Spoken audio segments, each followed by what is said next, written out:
Sejam muito bem-vindos e muito bem-vindas para o novo podcast da Imovision, que está divulgando a nova plataforma Reserva Imovision, que você pode conhecer no streaming, assinando online essa incrível variedade de filmes. Vamos, nesse primeiro episódio especial, ter excepcionalmente duas partes. Vamos entrevistar Jean Tomás, o criador da Imovision e da plataforma, para saber um pouco de suas dicas e como é o olhar curatorial com o qual escolhe os filmes. E vamos também receber a grande jornalista, documentarista Flávia Guerra, que vai conversar comigo, Filipe Pitanga, crítico e curador de cinema, e com a minha incrível co-host, Mariane Morizawa. E vamos falar sobre o tema especial de lançamento da semana: mulheres diretoras no cinema. Agora, com a palavra, vamos escutar um pouquinho dos filmes com Mariane Morizawa. Olá, eu sou a Mariane Morizawa, jornalista de cinema e co-apresentadora do podcast da Reserva Imovision. Os filmes que vamos discutir estreiam na plataforma de streaming nesta semana e são todos dirigidos por mulheres. Eu Não Sou Uma Bruxa, de Rungano Nione, fala de uma menina que aparece misteriosamente num vilarejo e é acusada de ser uma bruxa. A ela são dadas duas escolhas: aceitar sua condição e o que a cultura tradicional exige das feiticeiras, ou transformar-se em uma cabra e ser sacrificada. Em Esplendor, de Naomi Kawase, uma roteirista de audiodescrições se aproxima de um fotógrafo que está perdendo a visão. Já India Song, dirigido pela renomada escritora Marguerite Duras, tem como protagonista a mulher de um diplomata francês baseado na Índia. Ela combate o tédio, tendo encontros sexuais com diversos homens.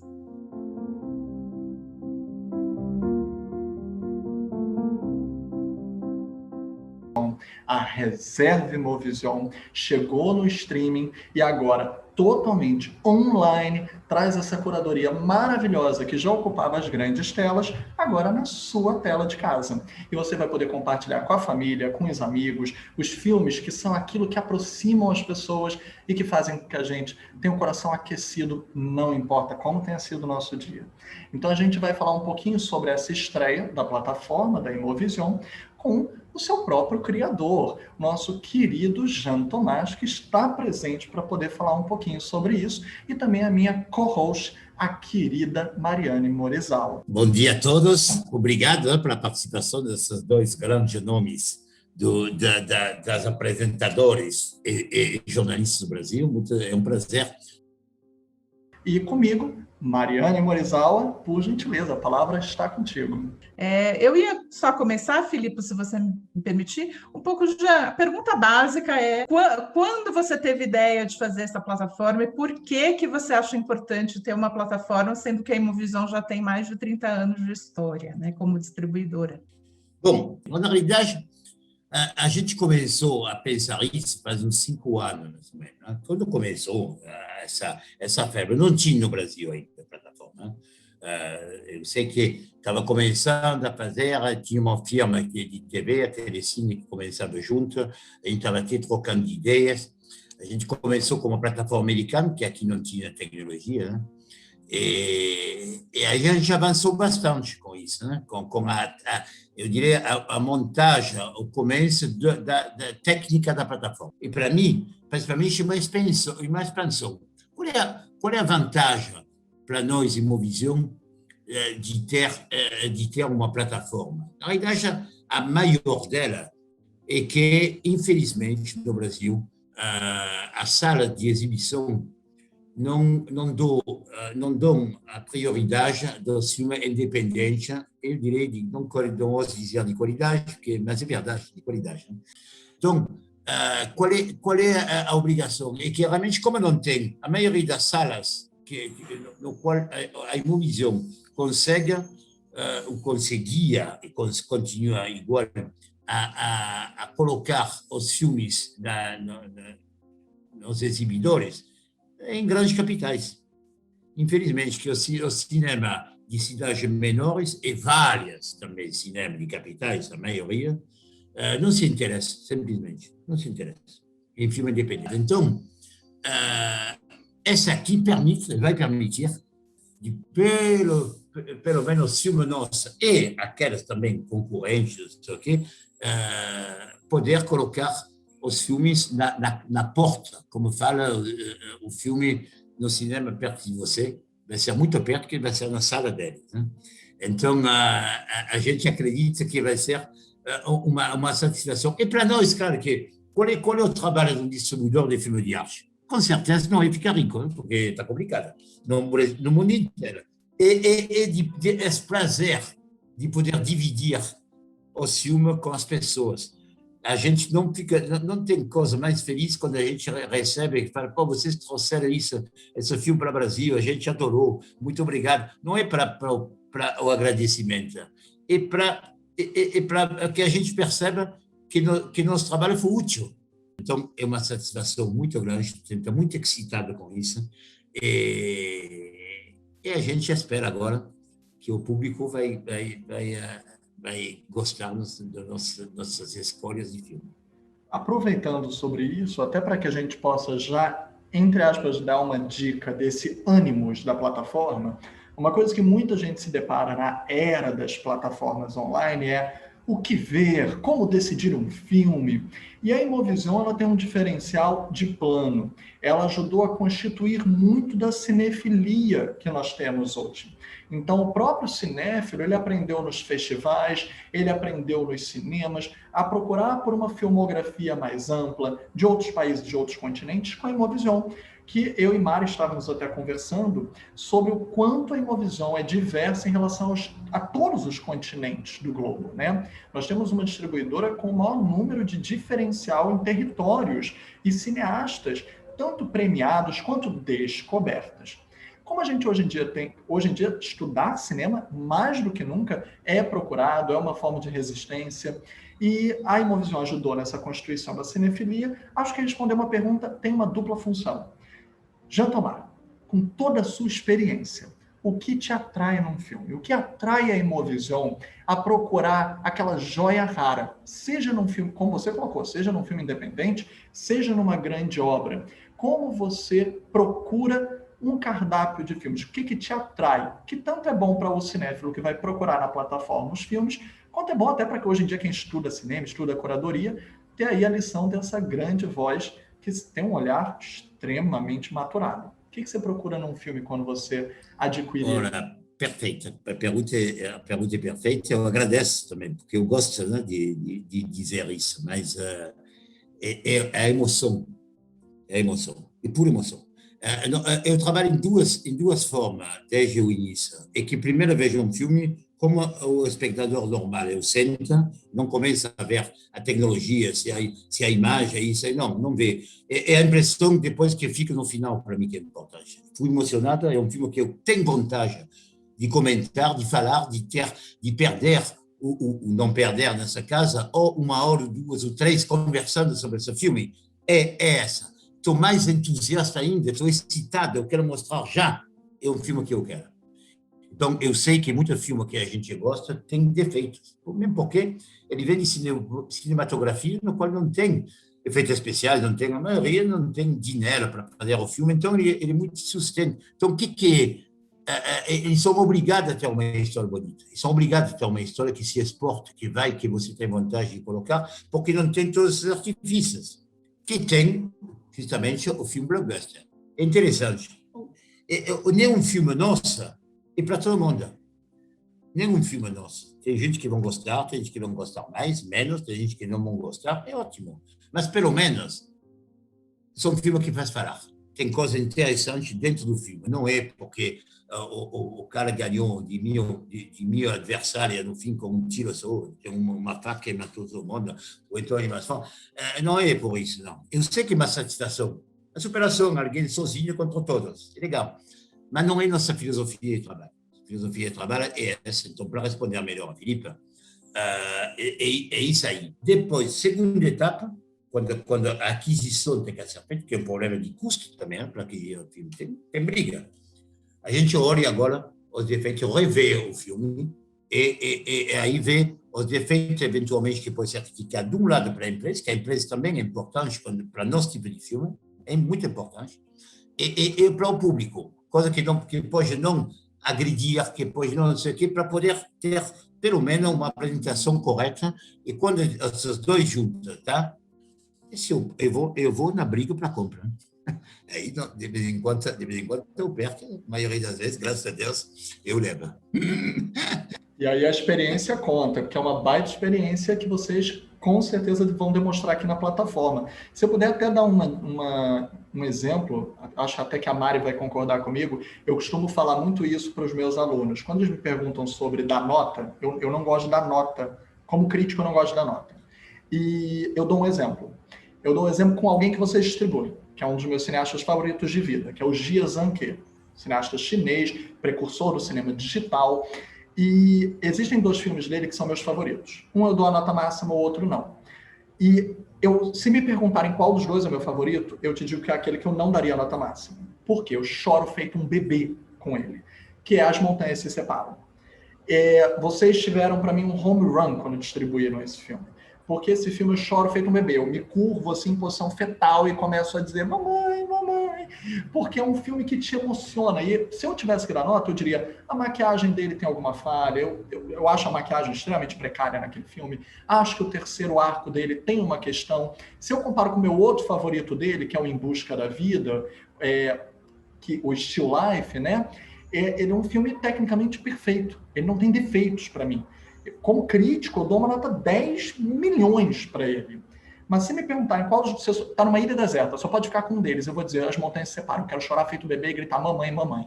Então, assim, o que você disse agora me tocou de tal forma que eu não tenho nem como lhe dizer. Mari, desculpa até, eu tinha que dizer isso, que é uma potência para mim desse olhar curatorial que ele tem.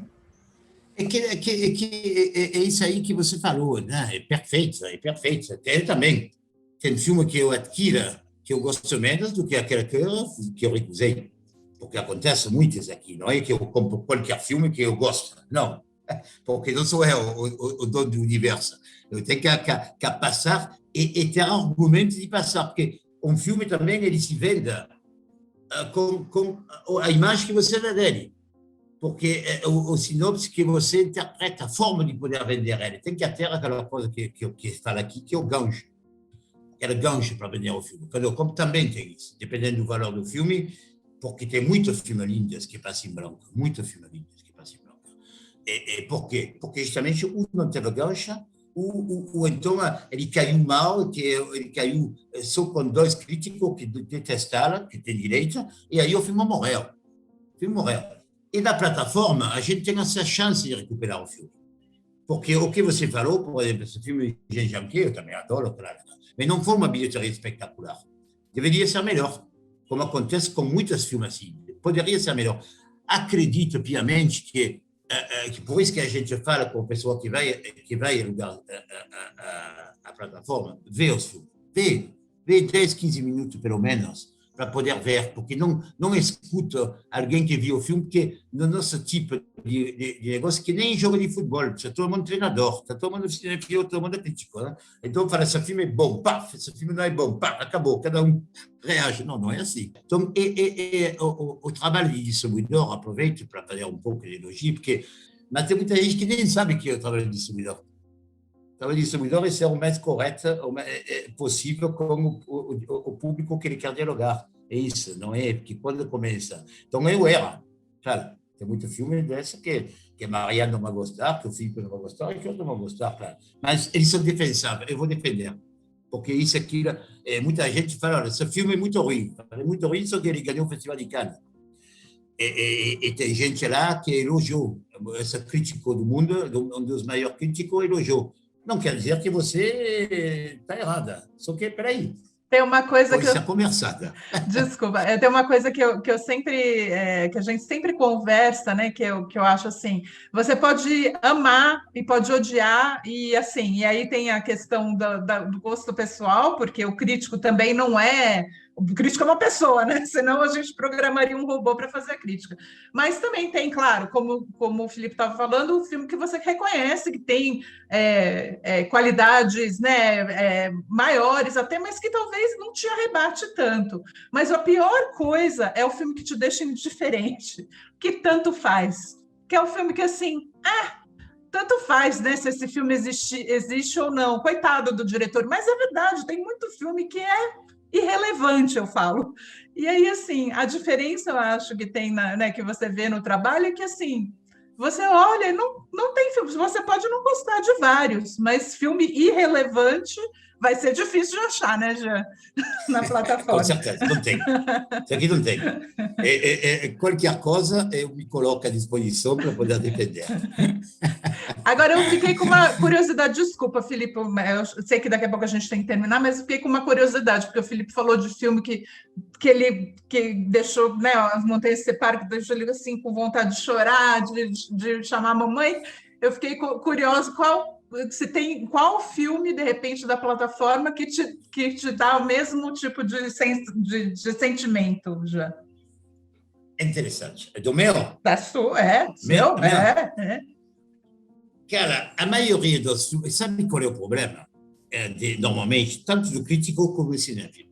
Vários filmes dessa, fora, porque todos os filmes, por exemplo, Monsieur e Madame Adelman, que é um filme que eu descobri. Esse filme, aliás, eu descobri, sabe como? Uma vez, estava em Berlim. Lá, o distribuidor do filme não tinha me falado do filme. Ele não me comentou do filme. Normalmente, quando ele me comenta, que eu peço sempre do filme. Aí estava lá, e no Festival de Berlim, você sabe que no próprio negócio tem uma sala embaixo, né, do negócio, que está pequena, porque a gente vai. Aí tinha meia hora, eu vi um filme, que estava um filme francês, eu fui ver um pouco do filme, fiquei o filme inteiro. Eu subi lá, falei, cara, o filme é sensacional. Você gostou? Eu também, mas eu não sabia, porque você gosta de filme, mas sei o quê, isso aqui nunca vai ganhar um prêmio grande num festival, não sei o quê. Eu falei, não é só isso, não. Eu adorei o filme, adorei. Eu vou pegar. Foi 2 minutos. Um dos maiores sucessos, inclusive, eu aqui no Rio, né, com o Cinema Estação, foi um dos recordes de estar mais semanas em cartaz no Rio de Janeiro, que detém esse recorde ali no Estação. Então, vocês fizeram um golaço. Então, esse tipo de coisa é o maior prazer quando eu vejo. Mas, olha, eu estava aqui com a Mari, porque a gente estava pensando nessa... A primeira pergunta que a gente te fez, a gente pensou para nós mesmos, né? Eu posso dar um exemplo, que eu e Mari estávamos lá em Berlim, e eu disse para a Mari, eu disse para nossas amizades lá, o Touch Me Not, Não Me Toque, vai ganhar o Urso de Ouro. Foi extremamente polêmico, foi controverso, a sessão de imprensa foi extremamente polêmica, teve briga na minha sessão de imprensa, teve briga física, de pessoas se xingarem, porque é um filme polêmico mesmo, tem a questão da sexualidade fora da caixinha e etc. Então as pessoas estavam muito tensas, eu acho que desconfortáveis. Então se alguém fazer barulho, etc., teve gritaria, teve xingamento, foi assim, polemicíssimo. Eu falei, esse filme vai ganhar, eu amei, tô apaixonado por esse filme. A maioria das pessoas me tacou pedras. Falou, não acredito que você acha que esse filme vai ganhar, eu não acredito que você defenda que esse filme vai ganhar. O filme ganhou, vocês compraram, e é um filme extremamente complexo. Eu sou apaixonado por esse filme, mas eu tenho, assim, várias amizades que não. Mas eu agradeci tanto por vocês comprarem, porque às vezes é isso, é resistência. Porque se a gente der sempre uma coisa homogênea para o mercado sempre vai querer consumir homogeneidades. O de sempre. É aquele famoso chegar no restaurante e dizer o de sempre, nem perguntar qual é o especial do dia. Então vocês não, vocês chegam e dizem, olha, a gente tem um especial do dia, você não quer ver? Ao invés do de sempre? Porque o de sempre você tem sempre. Então, Mari, a gente tem que te fazer essa pergunta. E você? Desses todos que estão chegando, qual te faz chorar feito um bebê? Olha, eu vou falar que não é para repetir, mas As Montanhas Se Separam é um que me fez chorar. E eu sou dura na queda, viu? Vou te falar, eu sou super dura na queda. Mas eu choro assim também, bastante. E eu vi 2 vezes esse filme em Cannes e chorei as 2 vezes. Eu não sei como que eu consegui ver 2 vezes esse filme, mas eu acho que foi na repescagem, né? No último dia e tal. Eu falei, quer saber? Tinha filme que eu não tinha visto da competição, que sempre escapa um ou outro, né? Mas eu falei, quer saber? Eu quero ver esse filme de novo. Vou dar mais uma choradinha. E eu vou te falar, eu fiquei super feliz quando eu vi que ia entrar O Cheiro do Papaya Verde, só porque assim, tem uma memória afetiva, porque era do começo da minha cinefilia, assim, não estou falando que não é bem do começo, mas enfim, eu era bem mais jovem, né, e tal. E foi um filme assim de uma época que eu via tudo que estreava. Infelizmente, hoje, apesar de trabalhar na área, nem sempre a gente tem muito mais acesso também, né? Eu tinha mudado para São Paulo fazia pouco tempo, eu morava no interior, e no interior era isso que o Jean falou, não tinham esses filmes, né? Por sorte, eu descobri que meu pai tinha sido cinéfilo na juventude, e ele me levava até São Paulo para ver os filmes, sabe? Assim, mas... Então, teve uma coisa assim, eu falei, poxa, mas ainda vou rever, que eu quero, mas às vezes eu fico quase assim com vontade de não rever também, porque tem essa coisa, uma memória afetiva, sabe? Também, que enfim, às vezes eu quero rever e às vezes eu falo, mas não sei se eu quero, porque queria manter aquele sentimento de então. Mas, enfim, isso é muito importante que você fala, porque é verdade que tem filme que envelhece. Também, a gente envelhece, a gente muda, né, também. Só o filme. Não, a gente não. Eu acho que vocês falaram uma... Os outros envelhecem, a gente não. Eu acho que vocês falaram uma ótima conclusão, inclusive, dessa questão da plataforma, né? Assistam aos filmes, porque olha quanta catarse nós tivemos aqui. Foi praticamente uma sessão de psicanálise e, ao mesmo tempo, um reencontro emocional. Eu falei da minha mãe, você falou do seu pai. A gente acaba tendo esses encontros de vida com os filmes. E ainda mais num momento de distanciamento social, que coisa mais linda a gente poder reaproximar através de uma obra, de uma dramaturgia, de uma catarse. Então, reencontrem seus pais, suas mães, estejam eles aqui ainda com a gente, não estejam, porque a gente também sente saudade daqueles que se foram, mas os filmes são reencontros atemporais e imortais. A gente sempre vai reencontrar os nossos através dessas grandes histórias. Eu fico arrepiado porque a plataforma pode proporcionar isso. Imagina, gente, não tem coisa mais linda, feliz, do que reencontrar a magia do nosso amor de vida. E olha, se eu posso completar, obrigado. Muito obrigado, Felipe. O que eu posso completar é que a gente tentou também, que a gente tem um catálogo e a gente completou o catálogo. No completar, a gente tentou equilibrar, porque a gente não quer ser catalogado como aquele que tem o filme mais complicado da vida, ou aquele que tem... Não, a gente quer agradar, a gente gosta de bom filme. Só isso, a gente gosta de bom filme, que faz falar. Então, tem filme engraçado, tem filme que são um pouco menos, não sei o quê, tem filme de cantor, a gente fez questão de colocar também umas séries, que a gente vai ampliar, séries do mundo inteiro, que vão tentar, sabe, não aquela sul-americana, documentária, filme infantis, tem de toda. É uma plataforma no qual de qualidade, mas que a gente tenta... Essa aqui foi muito estudada, né? A gente tenta justamente se agradar e não ficar naquela ghetto de, peraí, mais uma plataforma de filme de arte, sabe? Filme de arte que parece que tem que fugir. Não é. Muito pelo contrário. É uma plataforma para todo mundo, a priori. Não é para alguns cinéfilos Caterina. Claro que é para isso também. É óbvio.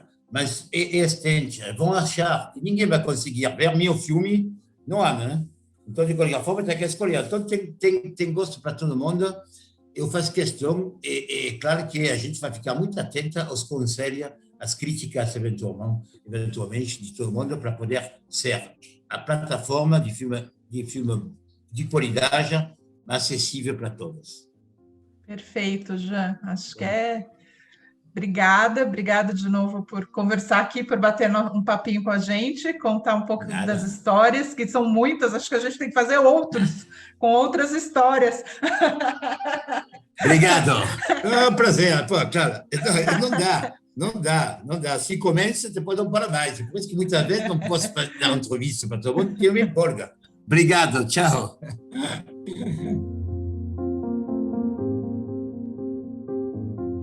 Nesta sexta-feira, dia 30, o tema é filmes dirigidos por mulheres, que são 3.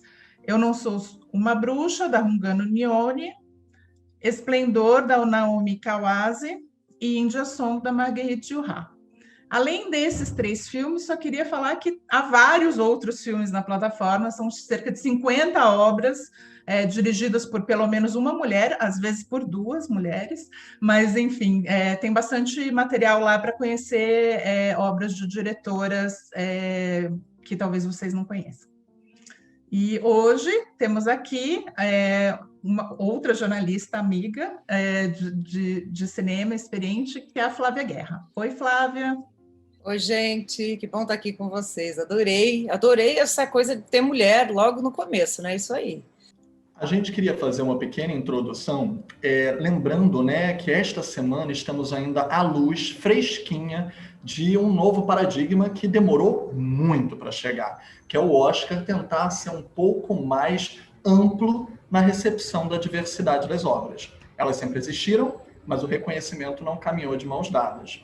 Então a gente tem uma história de quase 100 anos da academia que, por coincidência ou não, caminha também com a questão da disparidade. Afinal de contas, lembremos que as mulheres ajudaram a fundar Hollywood, como Alice Guy Blaché, Lois Weber, Frances Marion, Mary Pickford, mas infelizmente a partir da década de 30, quando o sistema se industrializa e nós criamos inclusive os sindicatos de cinema e a Academia de Artes e Ciências Cinematográficas, que gera o Oscar, nós vamos deixando de ter o reconhecimento às mulheres, apesar de elas ainda estarem lá.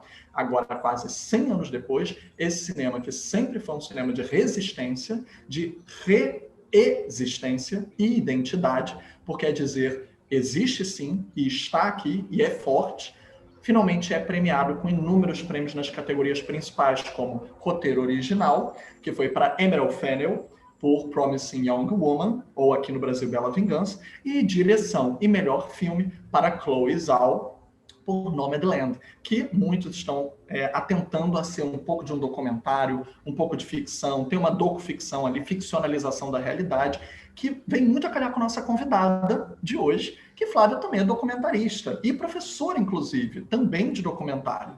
E nós temos uma das nossas diretoras queridas dos lançamentos, Naomi Kawase, tem uma extensa carreira entre documentário e ficção. Então a gente queria passar a bola para a Flavinha e também para perguntar para a Mari se Mari gostou dos prêmios no Oscar, se condiz aqui, se está dando mais realce para os lançamentos aqui da plataforma. O que você acha, Flavinha? O documentário ajudou nesse reconhecimento? Quanto o documentário ajuda na construção da ficção? Até mesmo para a Kawase, que é uma diretora querida, que eu sei que vocês duas, eu acho, já entrevistaram, né? É muito chique esse podcast, gente.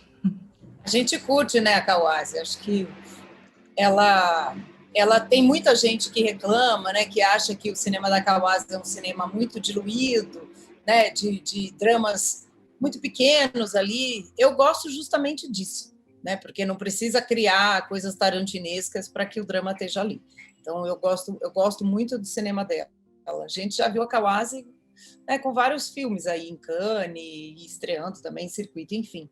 Agora, sobre o documentário, eu acho, Filipe, que a gente está num momento muito bom de parar de chamar ficção de cinema e documentário de outra coisa, né? Ou documentário de jornalismo filmado, né? Assim, porque eu sempre falo isso nas minhas aulas, né? Que o cinema nasceu documentando a realidade, né?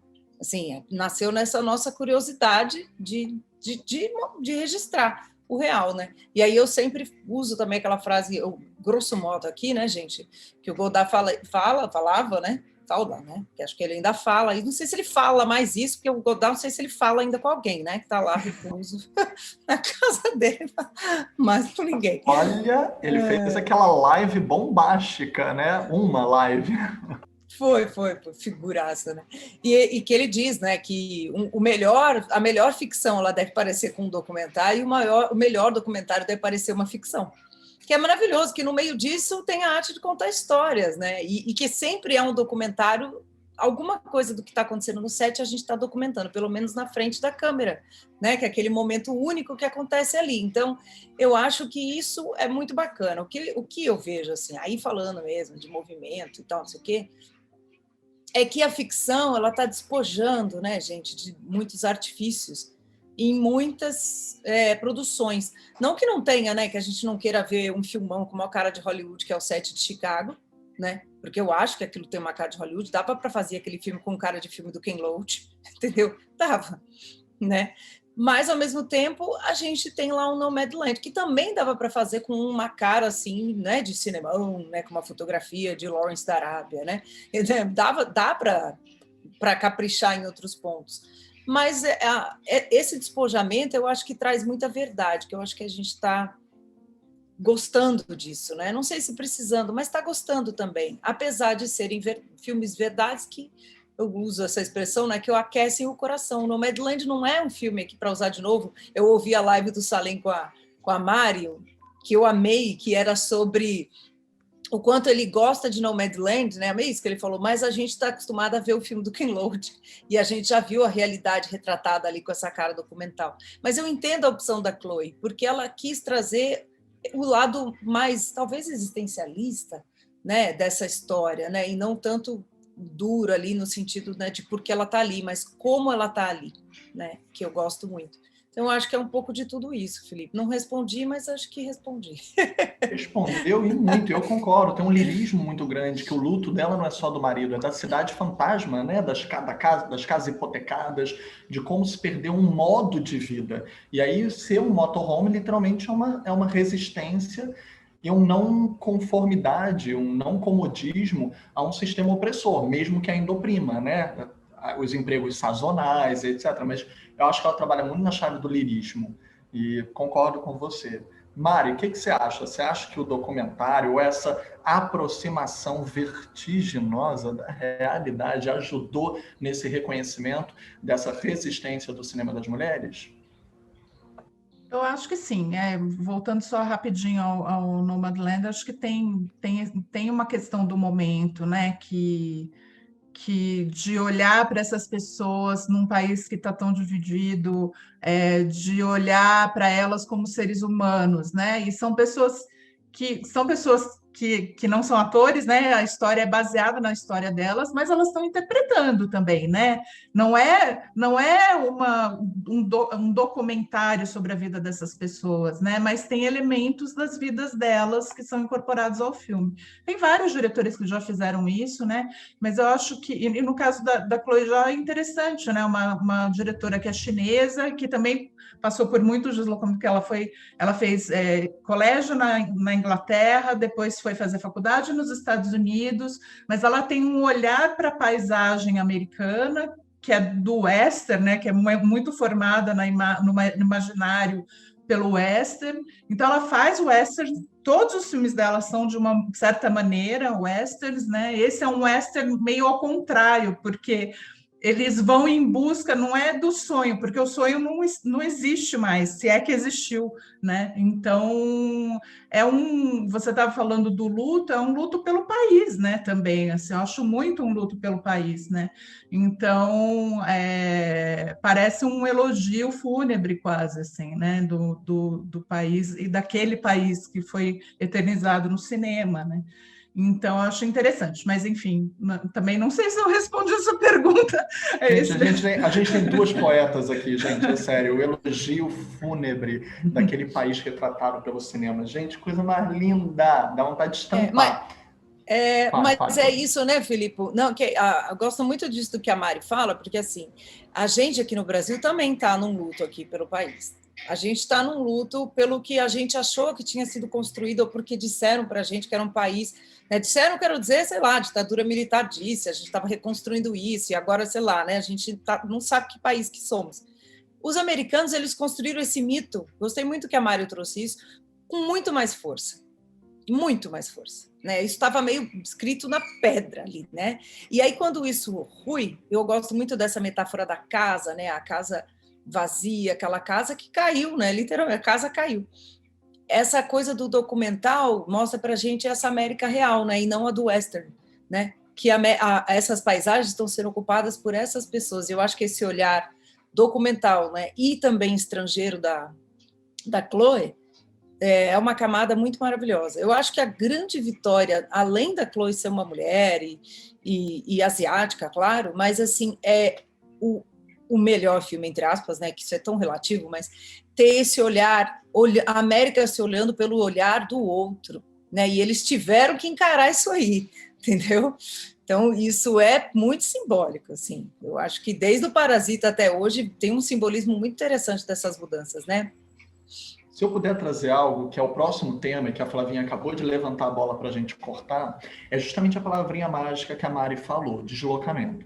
Nós temos, nos 3 lançamentos maravilhosos que estão chegando na plataforma da Imovision, essa mesma questão do deslocamento na constituição da identidade dessas diretoras. Sejam deslocamentos mais geográficos, intensos, territoriais, culturais, como, né? Se estamos falando da Chloe, que nasceu na China, a Naomi Kawase, ela é japonesa, ela continua fazendo trabalhos no Japão, mas, independente disso, ela teve deslocamentos na vida dela. Ela nasceu no interior rural, num outro tipo de cultura do Japão. Ela, logo cedo, né, os pais dela se separam e a deixam com a avó. Então, ela passa a ser criada por outrem. Então, esse deslocamento está em toda a vida dela.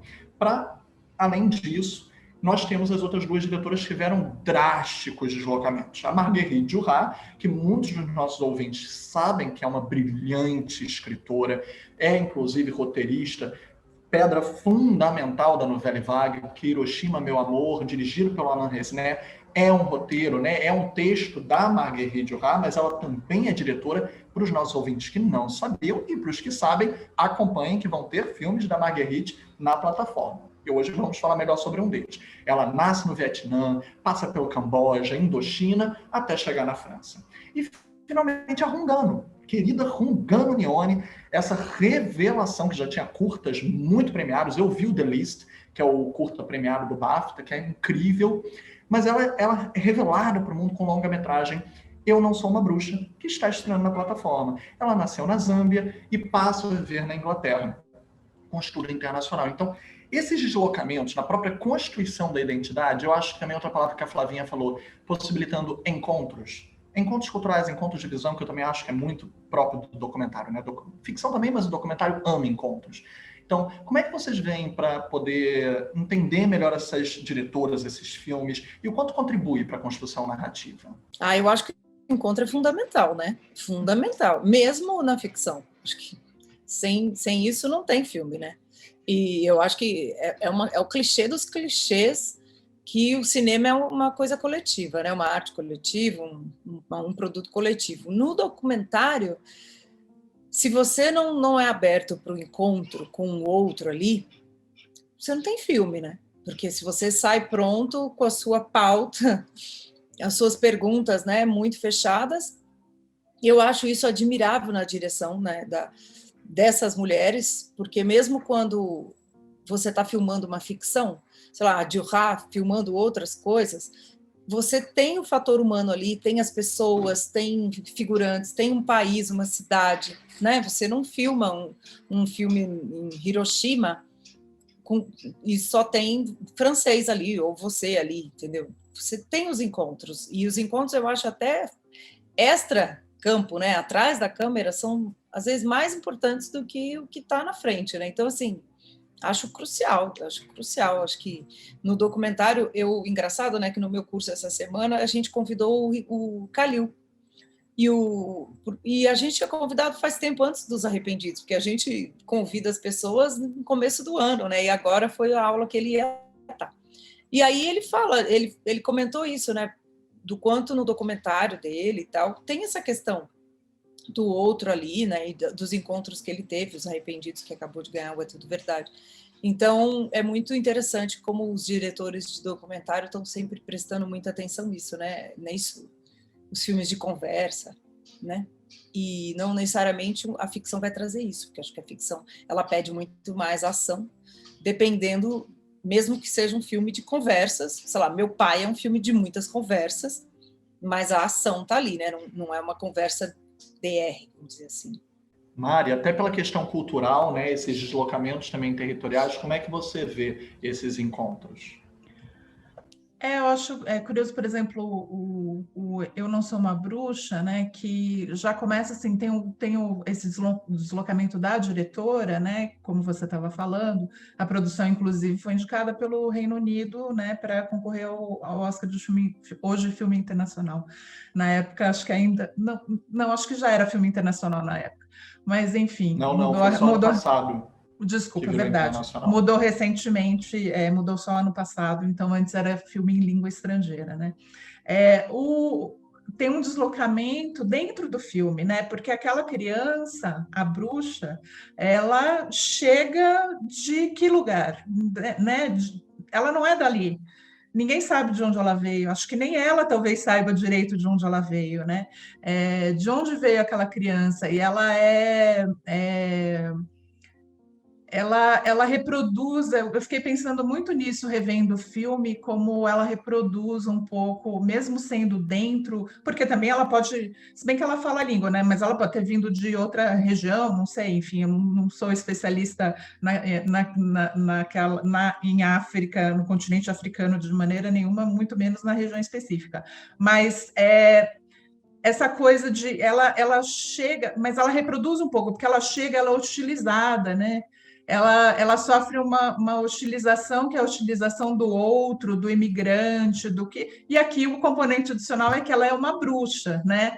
Então, assim, que é uma questão da cultura tradicional, de visões tradicionais, como já foi em outros países e com outras questões, com outros nomes, né? Mas muito comumente as mulheres ainda são vistas como bruxas, então tem esse outro paralelo, né?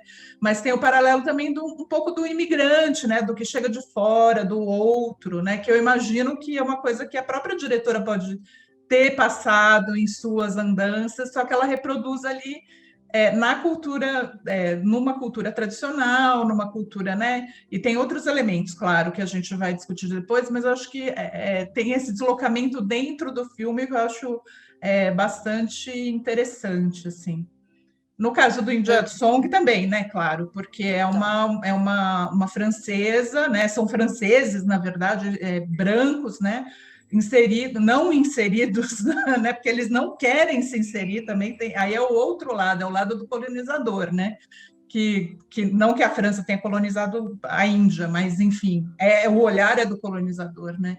De que não querem se inserir ali, né? É a visão do colonizador, né? Eles não colonizaram, mas eles têm essa postura, né? E eu concordo. O India Song, eu estava até lendo que ele foi filmado, as relocações da casa são na França, né?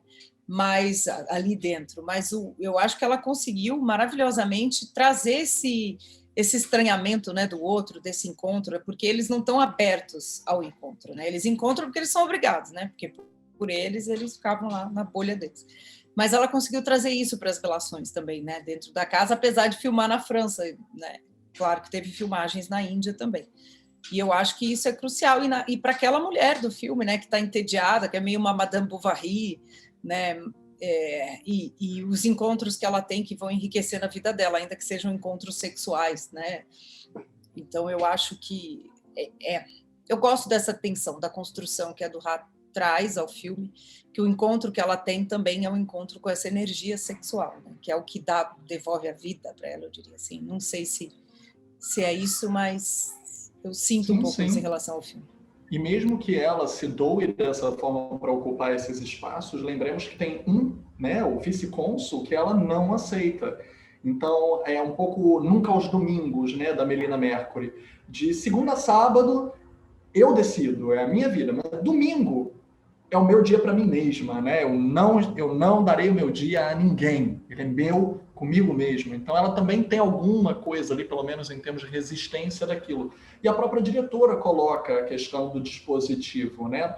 Existe um dispositivo ali bastante crítico a essa visão do colonizador. Ela desloca a imagem do som. A gente vê um filme que quase parece um balé de corpos dançantes. O nome do filme é India Song. A gente começa com uma canção, a gente perpassa várias músicas, às vezes quase um tango que dá 2 passinhos para trás e 1 para frente. E aí nós temos a partitura também, que aparece materialmente durante o filme, da música indiana, da India Song, mas esse dispositivo muito poderoso desloca a nossa atenção porque ele não deixa a gente ter total domínio da imagem desses colonizadores, porque a gente é retirado com a narração em off. Todos os diálogos são em off. Então, até para os ouvintes que estiverem ouvindo, imaginem assim, vocês estão ouvindo um podcast, vocês não estão vendo a gente. Então, imaginem que vocês estejam ouvindo o podcast cozinhando, é uma coisa que eu faço muito. Eu cozinho ouvindo o podcast, ouço inclusive o podcast da nossa amiga Flavinha, que a gente vai falar daqui a pouquinho. Então, a gente está fazendo mil coisas, você está deslocando a imagem do som. É isso que ela faz, é uma forma crítica de ver aquela colonização. Então, eu queria perguntar para vocês um pouquinho também sobre isso, sobre esses dispositivos que esses filmes inventam para contar suas histórias. Que um pouquinho são na chave da performance, já que a gente falou do documentário, também tem um quesinho de ensaio, uma linguagem meio ensaística, e um pouco também de um ritual. O ritual das bruxas, que são obrigadas a performar em Eu Não Sou Uma Bruxa, o ritual que a própria Seyrig é obrigada a performar naquele fastio de ter que ver homens, das festas, da embaixada. É um ritual que ela é obrigada a cumprir, da diplomacia. Minha mãe trabalhava para o Itamaraty brasileiro, então, quando criança, ela me levou muito. Eu conheço aquela imagem, eu sei o que é aquilo que é terrível. E minha mãe não estava no lugar da esposa do cônsul, ela estava no lugar trabalhando pela embaixada. Então, eu sei o quanto era e o quanto era exigido em dobro dela estar nesse lugar. E até mesmo o esplendor, por causa do filme, né, da audiodescrição. É um filme dentro do filme. Então, como é que vocês veem o dispositivo ajudando na narrativa e, ao mesmo tempo, falando dessas existências das mulheres através desses truques narrativos? Olha, a mulher precisa, vou ser bem grosseira aqui, mas a mulher precisa dar vários truques aí para existir, né, Mari? Opa! Que são criar esses dispositivos de sobrevivência, né? Agora falando sério, né? Os dispositivos de sobrevivência, né? E a personagem do India Song é isso, ela tem que sobreviver dentro daquele balé social, né? É um balé social, né? Esse dispositivo criado do deslocamento. Gostei muito disso que você falou, porque às vezes ela está deslocada ali também, né? O que ela está sentindo não está onde ela está, né? O que ela está pensando, aquele lugar. Então, isso é muito interessante. Eu acho que o dispositivo como conceito, ele faz com que o diretor ou a diretora encontre abordagens novas, porque as histórias já foram contadas, né? Mais uma história de amor, mais uma história de uma mulher deslocada, mais uma menina que não é compreendida, né? Que é uma bruxa, porque, né, ela não está sendo enxergada ali, né? Mas então eu acho que isso contribui demais para a narrativa, para trazer novas propostas. É por isso que são grandes filmes, né? O Esplendor, eu acho maravilhoso, assim, eu gosto demais do início do filme, né, que quando a gente entra naquele universo e ela tá, né, no trabalho, aquilo é tão gostoso, né, tipo, fala, nossa, eu quero ver esse filme também que ela tá vendo, né, eu quero ir nessa sessão. A Naomi Kawase cria uma atmosfera que você quer entrar, né, é muito sensorial aquele começo, então o dispositivo é maravilhoso, né, e é um tema, assim, muito interessante, né, que a gente, de verdade, não olha, né, sem trocadilhos. Né? A gente ainda vive num mundo que não inclui as pessoas, né? Que quando inclui, isso é uma notícia, né? Tem audiodescrição, tem legendas, né? Tem isso, tem aquilo. Então, só que ela não faz isso um filme de exclusão, né? É o contrário. Então, ela que coloca a gente nesse universo. Então, eu gosto demais desse dispositivo. Não sei se a Mari concorda, mas... Eu acho que, enfim, acho que os filmes da Kawase são normalmente muito sensoriais, né? Eles são muito imersivos em geral, né? E claro, tem gente que não entra, mesmo assim eu conheço várias pessoas, né? Inclusive um amigo nosso, muito amigo, que nunca consegue entrar muito. Eu não sei se é por meu lado meio japonês ali, que porque tem uma relação toda com a natureza também, que é muito presente nos filmes dela, mesmo os filmes que se passam em cidades grandes, né? Ela é, como o Filipe estava falando, ela é do interior, ela é de Nara, na verdade, né? Dos arredores de Nara, que é a capital imperial do Japão, né? Uma cidade belíssima, mas que é muito, bom, quase todo o Japão é muito natureza, né? E a coisa da natureza é muito presente na vida das pessoas, tem esse equilíbrio, por mais desequilibrado, o japonês trabalha muito, né? Muito, mas tem esse lado de contato com a natureza que é importante para eles. Então, eu acho que tem essa imersão nesse universo, que é um universo tão curioso, né? Que acho que pouca gente pensa, mesmo quando eu vi, mesmo a gente, eu falei, poxa, nunca tinha pensado a fundo em como funciona isso e como é difícil esse trabalho, né? de você ajudar o outro a ver, né? Porque, claro, você não vê só com um olhar, mas ela ajuda as pessoas que têm dificuldade de visão a ver os filmes, né? Então, acho isso muito interessante, de como isso é interessante no filme, como ela faz essa imersão.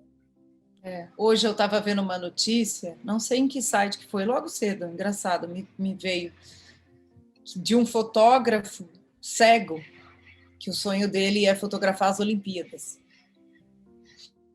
E ele estava com uma objetiva desse tamanho, né, a lente, para enxergar de longe. Eu pensei, cara, que pessoa corajosa, né? Eu falei, olha, engraçado que a gente vai falar da Kawase. Porque e o filme dela tem isso, né? Tem essa questão da coragem daquele homem ali, ou da falta dele, né? E do que ele está sofrendo.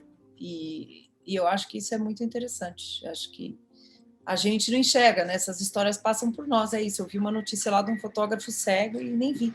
É isso que a Mari diz, né? Ela ajuda a gente a entrar nesses universos.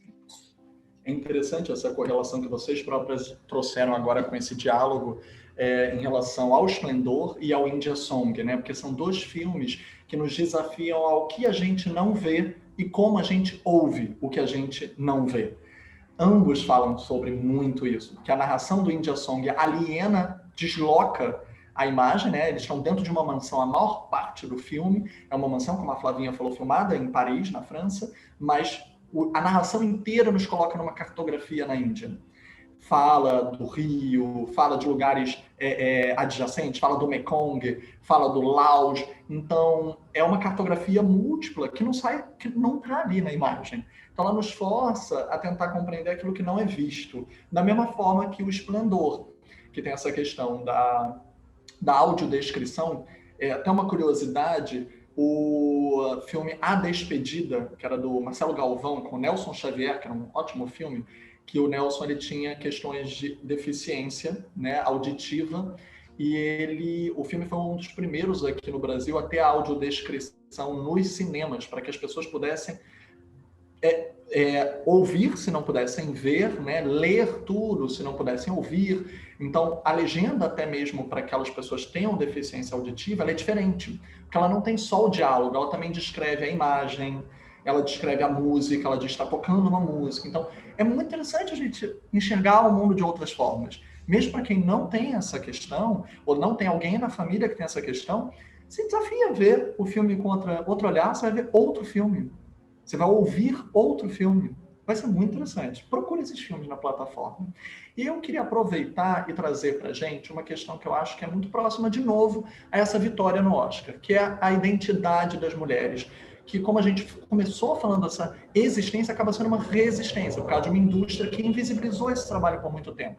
E esses 3 filmes, eles falam sobre tem alguma estrutura com o governo, com o Estado, com o público, seja o embaixador no India Song, que é essa grande mulher, a esposa, e seja a bruxa, que é cooptada, né? O governo usa essas bruxas para performarem aqui quem estiver ouvindo no Rio de Janeiro, gente, podcast é internacional, vão nos ouvir em todo lugar, mas quem estiver ouvindo no Rio de Janeiro, nós tínhamos, né, a instituição Cobra Coral para falar quando teria chuva, para grandes eventos, etc. Então, às vezes o governo usa do misticismo, de aleturgias, como diria Foucault, e imagine, o governo ali usa das bruxas. Tem essa cooptação da identidade, elas tentam se reapropriar. Assim como o Esplendor também tem esse lugar do encontro. Como é que vocês veem essa questão, né, até mesmo na construção das grandes personagens femininas, que também tem mulheres por trás das câmeras, roteirizando, produzindo, para chegar a essa emancipação? A gente até estava conversando um pouco antes de gravar. Vou inverter. Posso, Flavinha? Posso começar com a Mari? Mari estava falando de uma maneira muito interessante sobre isso. Eu acho que todos os filmes têm essa presença que mais do que agentes governamentais, né? Eu não diria que é o governo, às vezes é o governo, às vezes são agentes governamentais, às vezes é o sistema, porque toda mulher, eu acho, tem que lutar contra o sistema para conseguir ou se desvencilhar dele, ou, enfim, progredir ou alcançar seus sonhos ou alcançar seus objetivos de carreira. Então, por isso que a gente volta um pouco ao que a Flávia falou antes, né, as estratégias são muitas para lidar com o sistema, para subverter o sistema e para lutar contra o sistema. Então, eu acho que assim, as diretoras todas, mesmo que não seja uma coisa assim, este filme é feminista, todo filme de mulher é feminista, porque toda mulher tem que passar por essas coisas em qualquer lugar, em alguns lugares mais, em outros menos, né? Mas, enfim, toda mulher tem todo o sistema contra ela. Então, assim, esses agentes governamentais são ou governos, ou o que for, né? Eles são os representantes dessa coisa que segura as mulheres que não conseguem, né? Que faz com que ela... desculpe, que as impede de seguir em frente, de viver, às vezes, né? De viver plenamente, certamente. Segura, né?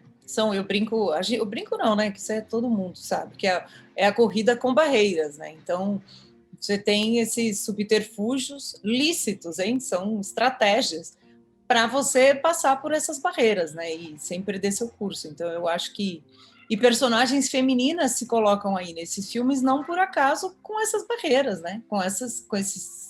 É uma lógica, né? Uma engrenagem. Não precisa ser o sistema, né, personificado por uma entidade, né?